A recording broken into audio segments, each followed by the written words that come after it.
Hello, today we are going to see about percutaneous endoscopic gastrostomy.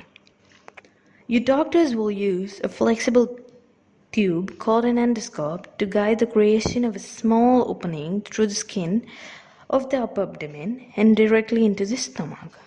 The procedure always allows your doctor to place a secure feeding tube into the stomach. Feeding tubes are generally used when you are unable to eat or drink. There are two main indications why we use a percutaneous endoscopic gastrostomy: enteral feeding and stomach decompression.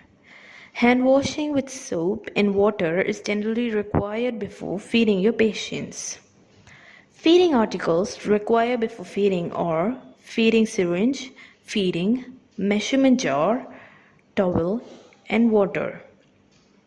Generally, you put the patient in Fowler's position, that is, head in elevation between 15 and 90 degrees, which would promote gravitation of tube feeding and prevent aspiration.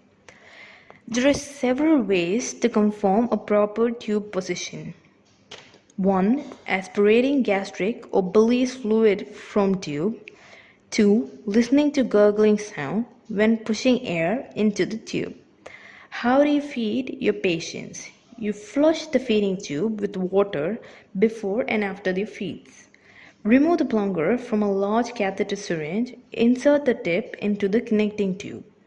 You pour formula into the syringe, raise the syringe to make the formula go in faster. Lower the syringe to go slower.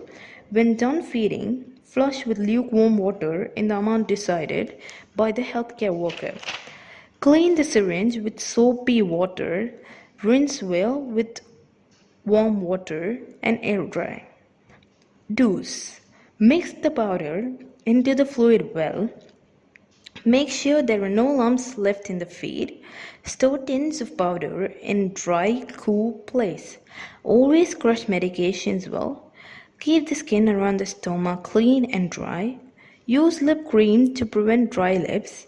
Brush teeth at least twice a day with toothpaste and soft brush. Don'ts: do not give hard feed. Do not exceed feed quantity and feed frequency. Avoid lie down soon after your feeds to prevent aspiration. Do not give feeds if any chest pain, cough, swelling, pain, redness, leakage around your tube site. Do not give feed if diarrhea, vomiting, fever persist for more than 1 day. Do not rotate or manipulate the tubes. Do not force the medications or fluids into your tube. Special instructions: your feeding tube comes out partially or completely. Contact your consultants immediately. If nausea, stomach bloating, or constipation persists, you should always discuss your tube feeding with your dietitian and healthcare workers. Thank you.